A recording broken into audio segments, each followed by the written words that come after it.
Everyone welcome to my YouTube channel preparation mania. तो आज हम लोग करने वाले हैं राउंड टेबल सीटिंग अरेंजमेंट। ठीक है, तो चलिए देखते हैं। एक नया क्वेश्चन लाया हूँ आपके लिए, बहुत ही अच्छा क्वेश्चन है किसी भी एग्जाम के प्री लेवल का। तो ये जो भी हमारे हिंदी के एस्पिरेंट्स हैं वो इस क्वेश्चन को यहाँ से देखिए और सॉल्व कीजिए। Just a second. तो जो भी हमारे हिंदी के एस्पिरेंट्स हैं वो इस क्वेश्चन को यहाँ से देखिए और सॉल्व कीजिए और अपना आंसर वेरीफाई कीजिएगा।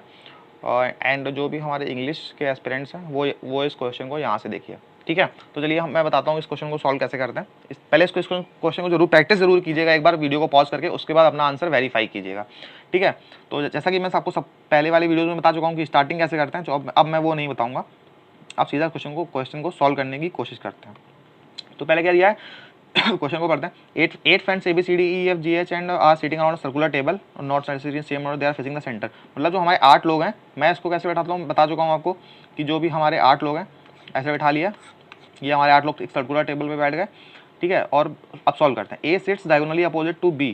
अब इसका इन देखिए, इस टाइप के क्वेश्चन का मतलब क्या होता है, नीचे कंडीशन नोट कर लेंगे कि जो A है सिट्स डायगोनली अपोजिट, मतलब अगर A यहाँ बैठेगा तो इसका मतलब सामने B ही इसका डायगोनली अपोजिट ये है। अगर A यहाँ बैठेगा तो B हमारा यहाँ बैठेगा। ठीक है, मतलब डायगोनली अपोजिट ये होता है कि जो एक दूसरे के सामने हो। ठीक है, ये होता है डायगोनली अपोजिट। तो चलिए बना देते हैं यहाँ पे।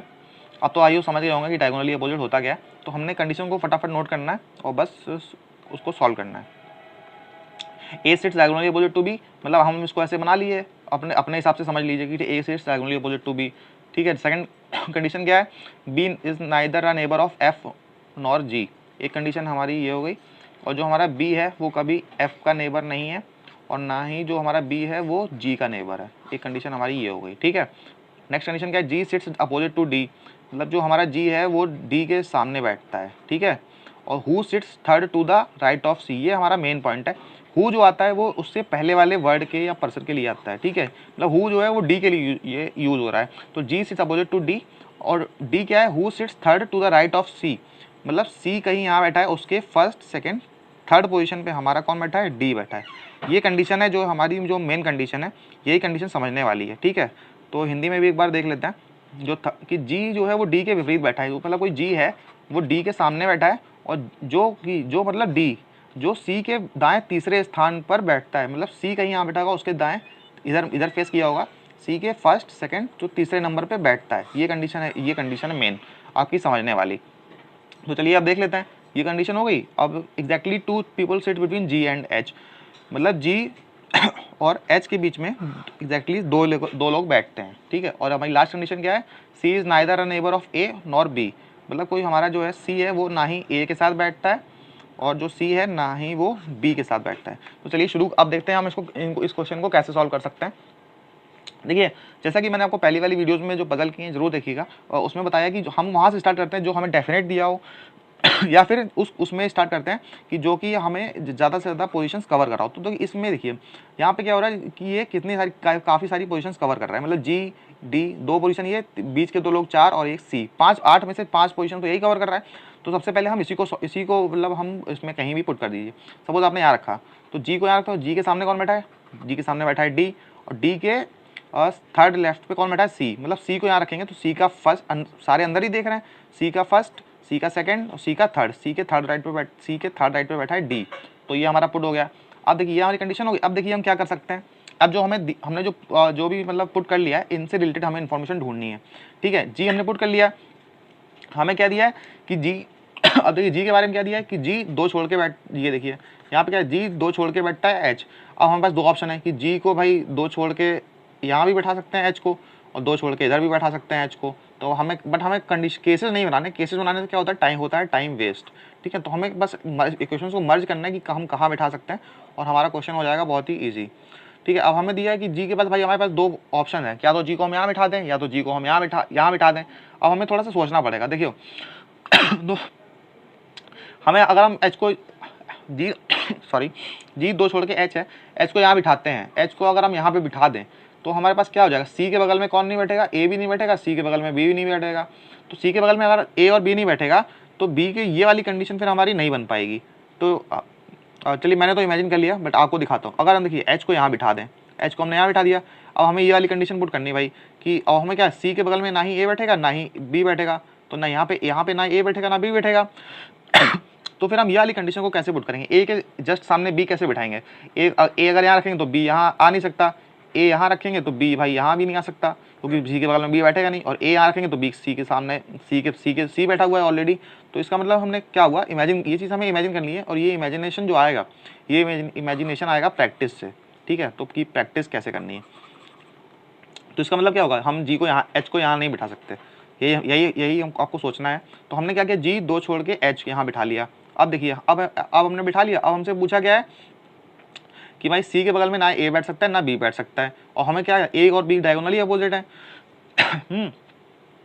अब हमारे पास ये दो मतलब प्लेसेस बची, एक ये वाली प्लेसेस बची, एक ये वाली प्लेसेस बची, एक ये वाली कि हम ए और बी को यहाँ पुट कर सकते हैं, ठीक है। तो हमें करना क्या है कि सी के साथ ए तो बैठ नहीं सकता, यहाँ पे सी के साथ ए नहीं बैठ सकता, लेकिन सी के साथ बी तो बैठ सकता है, या तो ऐसा कर सकते हैं। तो अब देखिए यहाँ पे क्या दिया है कि जी के साथ बी, ये कंडीशन, इस कंडीशन दिया है जी के साथ बी नहीं बैठ सकता कहीं भी, ठीक है। तो हम सबसे पहले क्या ट्राई करें कि जी के साथ हम ए को बिठाएंगे यहाँ पे, ए को यहाँ पे बिठा दें, ए को यहाँ बिठाया तो ए के सामने कौन बैठा है, बी, लेकिन यहाँ पे क्या दिया है, तो ए बिठा दिया, ए के सामने कौन बैठा है, बी बैठ गया। अब मतलब ये हमारा सही है, ठीक है। और हमें क्या दिया है, और बी के साथ एफ नहीं बैठ सकता, ये हमारा यहाँ पे एफ बी दिया है, तो बी के बगल वाले में एफ नहीं बैठ सकता, तो एफ के लिए एक ही पोजीशन बची जो हो गई यहाँ पे।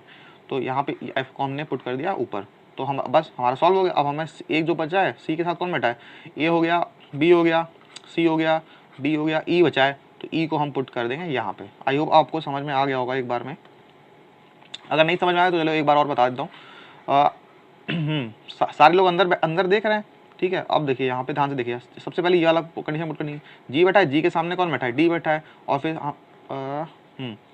एक हम लाइन गायब हो गई ये, तो और क्या दिया, डी के सी यहाँ बैठाएंगे तभी तो सी के फर्स्ट सेकंड थर्ड पे यहाँ डी बैठ पाएगा, तो ये हमने यहाँ पे सी को पुट कर दिया, सी को पुट कर दिया। अब हमें देखना है एच के बारे में, एच के जी से रिलेटेड एच है कि देखो एच को यहाँ बिठा देंगे तो हम क्या करेंगे, फिर हमें ए और बी को यहाँ डायगोनल, एच को कहीं बिठा, इस एच को यहाँ बिठा देंगे तो यहाँ पे ए या फिर ए आएगा या बी आएगा, लेकिन हमें क्या ए और बी आमने सामने है, तो आमने सामने के लिए तो कोई जगह बचेगी नहीं, तो इसका मतलब एच यहाँ नहीं आएगा, ठीक है, एच यहाँ नहीं आएगा। तो इसको हम क्या करेंगे, एच को दूसरी साइड बिठा देंगे, बस हमारा हो जाएगा क्वेश्चन। एच जी 2 छोड़ के एच यहाँ हो गया। अब हमें क्या दिया है कि बी कि जी के साथ बी नहीं बैठ सकता, जी के साथ बी नहीं बैठ सकता तो ए तो बैठ सकता है, जी के साथ ए को बिठा दिया। और हमें क्या दिया, ए के सामने कौन बैठा है, ए के सामने कौन बैठा है, ए के सामने बैठा है बी, ये हमारा बी। और फिर हमें कंडीशन क्या की थी, बी के बगल में एफ नहीं बैठ सकता, तो बी के बगल में भाई ये है और बी के बगल में एफ नहीं बैठ सकता, तो एफ के लिए हमारे पास एक जगह बची है, सिंपल हो गया। अब बचा कौन है, एक पोजीशन बची है और हमारे पास एक आदमी बचा है, तो एक बचा कौन है, ई, तो ई हमारा यहाँ हो गया। आई होप आपको ये समझ में आ गया होगा। तो इसमें हमें दिया गया है ए, इसका ऑर्डर की राइट ऑर्डर क्या है, A F H D B E C and G, और बहुत ही अच्छा क्वेश्चन था काफ़ी। तो आई होप आपने सभी ने कर लिया होगा। तो इस टाइप के और पजल्स जो ये कुछ एक वाला क्वेश्चन था, ये था हमारा आरआरबी पीओ का पीओ के प्री एग्ज़ाम का एक क्वेश्चन, ठीक है। तो आई होप आपको ये क्वेश्चन समझ में आ गया होगा। ये है इसका राइट, ये है इसका मतलब जो राइट था, ठीक है, ये है इसका आंसर। तो अगर आपको ये वीडियो अच्छी लगी हो तो प्लीज़ इसको लाइक कीजिएगा, एंड ज़्यादा से ज़्यादा लोगों को प्लीज़ इस वीडियो को शेयर कीजिए, एंड प्लीज़ मेरा चैनल सब्सक्राइब कीजिएगा। Thank you.